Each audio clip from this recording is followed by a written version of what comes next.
오늘 이 시편 29편은 다윗이 평생에 하나님을 섬기고 또 온 자연을 누비며 또 많은 세월 동안 도망을 다녔죠. 그런 세월 가운데 하나님을 찬양했던 시 중에 하나로 특별히 이 자연 환경 가운데 하나님을 경험했던 고백을 올려드리고 있습니다.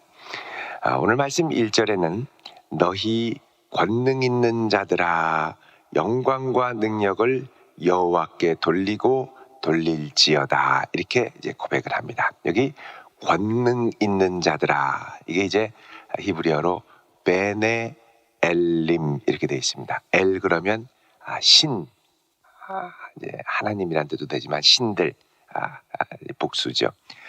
권능 있는 자들아 할 때는 벤은 이제 아들이란 뜻입니다. 그래서 베네 엘림 그러면 sons of God 이렇게 되어 있습니다. 그러니까 하나님의 아들들, 이게 누구냐?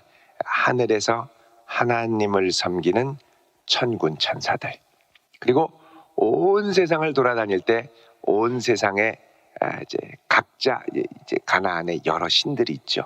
많은 신들 가운데 그러니까 이 세상에 그래도 힘 좀 꽤나 쓴다고 하는 천상의 존재들아, 이 말입니다.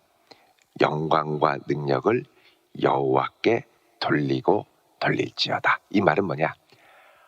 이 세상을 다 돌아다녀 보아도 영광받고 찬송받기에 합당하신 분은 하나님 한 분밖에 없다라는 고백입니다. 우리가 세상을 돌아다니다 보면 정말 대단한 사람도 많고 훌륭한 자들도 많고 또 고대 근동 같은 경우는 정말 신과 같은 존재들, 엄청난 존재들을 많이 보게 되죠. 그런데 아무리 봐도 우리 하나님 같은 분이 없다라는 겁니다. 내 주 같은 분 없네. 내 평생의 여호와의 선하심과 인자하심이 나를 붙들어 주시니 내가 여호와의 집에 거하리이다. 이 고백이 다윗의 가슴에 이제 메아리 치고 있는 것입니다. 2절에 여호와께 그의 이름에 합당한 영광을 돌리며 그 다음에 거룩한 옷을 입고 여호와께 예배할지어다, 그렇죠.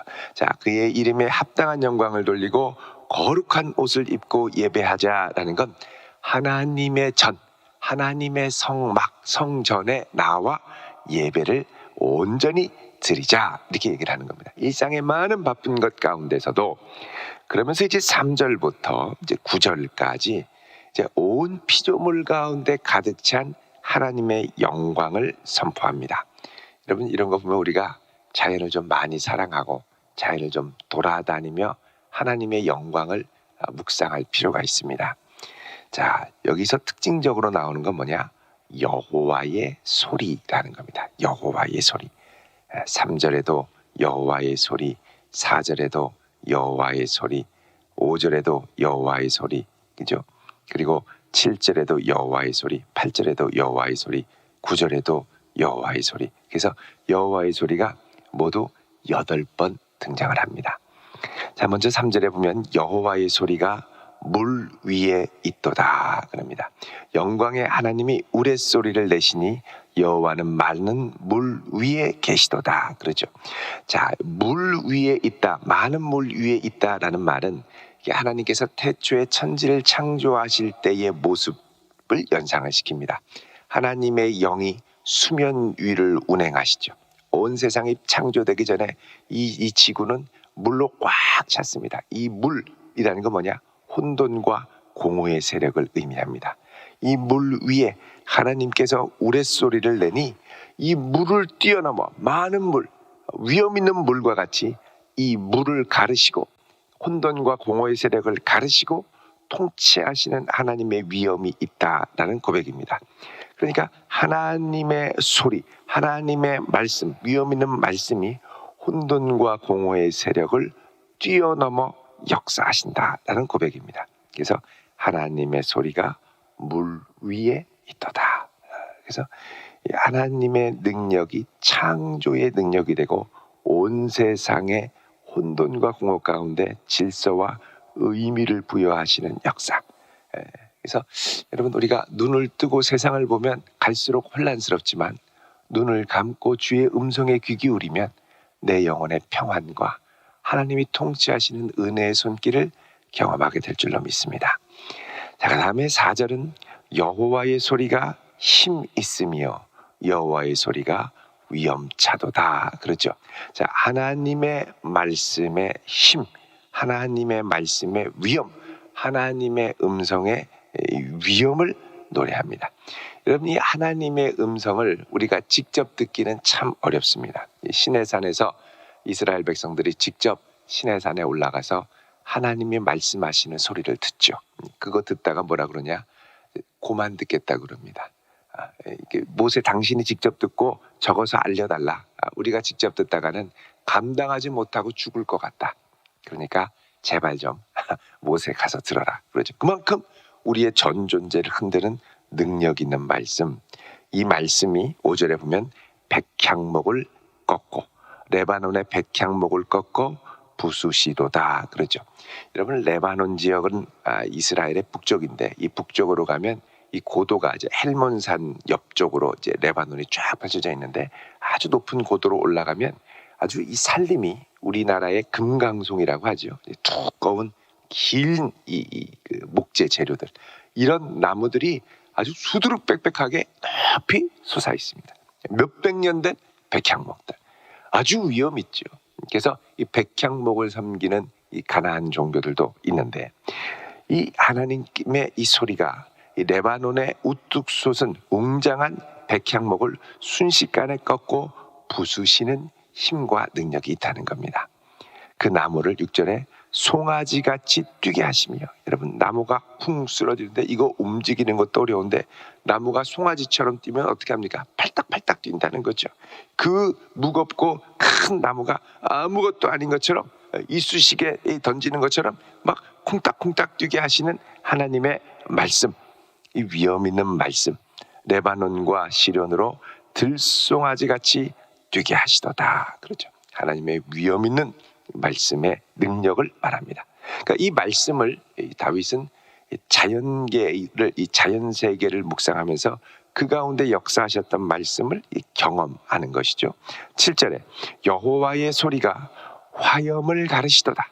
자, 하나님이 이거는 출애굽기에 하나님께서 임재하셨을 텐데, 하나님께서 임재하실 때 이 시내산에 구름과 화염이 빽빽하게 차게 되죠. 그 구름과 화염이 빽빽하게 찬 이 시내산, 이 시내산 가운데 이 화염을 가르고 뭐가 나오느냐? 하나님의 말씀이 선포가 됩니다. 여러분, 이 여호와의 소리가 화염을 가른다는 건 이제 좀 다르게 표현을 하면 여호와의 소리가 불의 혀같이 역사하시도다, 이런 말씀입니다. 불의 혀같이. 근데 여러분, 이게 나중에 사도행전에 보면 하나님의 성령이 초대교회에 임할 때 어떻게 되죠?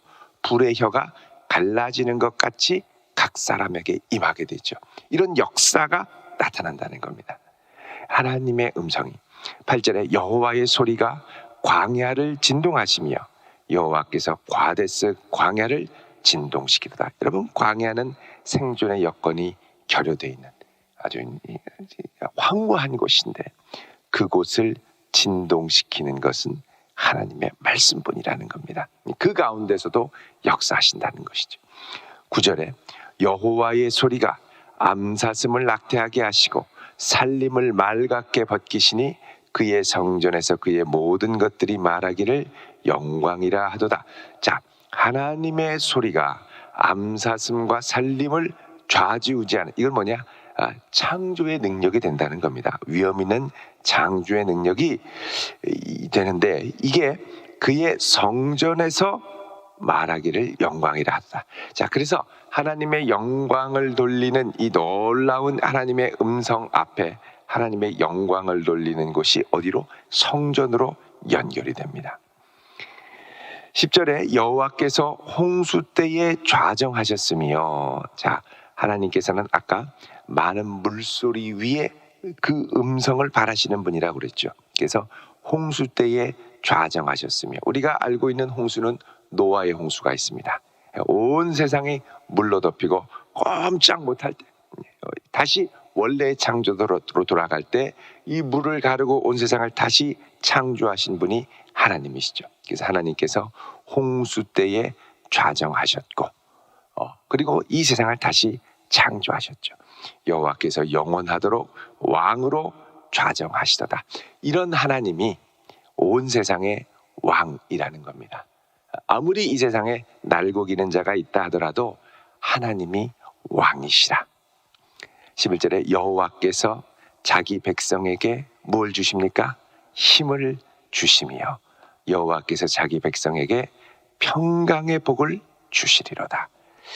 여러분, 하나님께서 우리를 강건케 하시고 새 힘을 주실 때 우리에게 주시는 큰 복 중에 하나는 평강의 복입니다. 하나님을 신뢰함으로 사방에는 풍랑이 치고 폭풍이 몰아쳐도 내 마음은 흔들리지 않습니다. 든든하게 주를 바라보면서 딱 마음과 중심을 지키죠. 근데 여러분, 세상 사람들에게 없는 것 중에 하나가 뭐냐? 평강을 잃어버리면서 삽니다. 늘 불안하고요. 늘 눈치를 봐야 되고요. 늘 사방을 둘레둘레 하다가 밤잠을 못 자고요. 요즘에 갈수록 이 밤잠을 못 자는 분들이 많아지고 있죠. 특히 이 코로나로 이 우울한 감정이 점점 더해지면서 밤잠을 못 이루는 분들이 많습니다. 밤잠을 못 이루면 뭐 교회라도 와서 기도라도 하고 하면 얼마나 좋습니까? 근데 뭐 자기 혼자 잠이 안 오면 고민만 하다가 아침 해가 뜰 때 잠이 들죠. 여러분, 하나님께서 우리에게 평강의 복을 주시고 잠잘 때 잠들게 하시고 이 새벽에 깨어나와 주 앞에 나오게 하시는 거 큰 복인 줄 믿으시기 바랍니다. 하나님께서 평강을 주시고 흔들리지 않도록 딱 붙들어 주시면 이 세상 그 무엇과 비교할 수 없는 힘과 평강을 갖고 나아가죠. 자, 그래서 다윗이 평생을 살면서 웬만한 환경에 끄떡하지 않고 든든하게 주를 바라며 나아갈 수 있는 이 마음의 중심에는 뭐가 있느냐? 내 주 같은 분 없다라는 고백이 있는 겁니다. 이런 하나님 같은 위엄 있는 말씀, 능력의 소리, 온 세상을 통치하시고 혼돈과 공허를 잠잠케 하시는 내 하나님 같은 분 없다. 이 마음의 확신을 갖고 평생을 주님을 의지하면서 가는 거죠. 여러분, 우리에게도 이런 확신의 계기, 확신의 체험이 필요합니다. 많은 어렵고 힘든 상황 가운데 하나님의 능력을 경험하고 하나님의 응답을 경험하고 그 하나님이 나의 하나님이 되시면 그걸 아주 강렬하게 경험하면 마음의 확신이 있죠. 내 주님 같은 분 없다. 아무리 세상이 뭐라고 해도 내 주, 내 하나님만 붙들고 가면 된다. 절대 내가 이걸로 흔들리지 않겠다. 이 확신이 탁 자리 잡게 됩니다. 그러면 세상이 알 수 없는 여유와 평안. 저 사람은 달라. 여러분, 세상과 다르려면 하나님이 내 안에 강렬하게 나를 붙들어 주셔야 됩니다. 이 하나님께 의지하여 주여 나에게 이런 하나님이 되어 주십시오. 이런 하나님을 붙들고 살게 하옵소서. 여호와의 능력의 말씀이 내 평생을 붙들어 주십시오. 사모하는 심령으로 기도하며 나아가는 우리 복된 성도 되시기를 우리 주님의 이름으로 축원드립니다. 기도하겠습니다. 거룩하신 아버지 하나님, 이 세상에 우리 주 같은 분이 어디 있겠습니까? 능력의 소리로 온 세상을 통치하시고 능력의 음성으로 혼돈과 공허 가운데 있던 인생을 평강으로 잠잠케 하시니 감사합니다. 오늘 이 아침 주 앞에 나와 우리의 염려와 근심을 주께 아뢰며 주의 역사하심을 구할 때에 주여 이 시간 임재하시고 좌정하사 역사하시고 주의 음성을 들려주시고 주를 든든히 붙드는 능력의 역사가 우리의 삶 가운데 경험되고 나타나게 하여 주시옵소서. 예수 그리스도의 이름으로 기도하옵나이다. 아멘.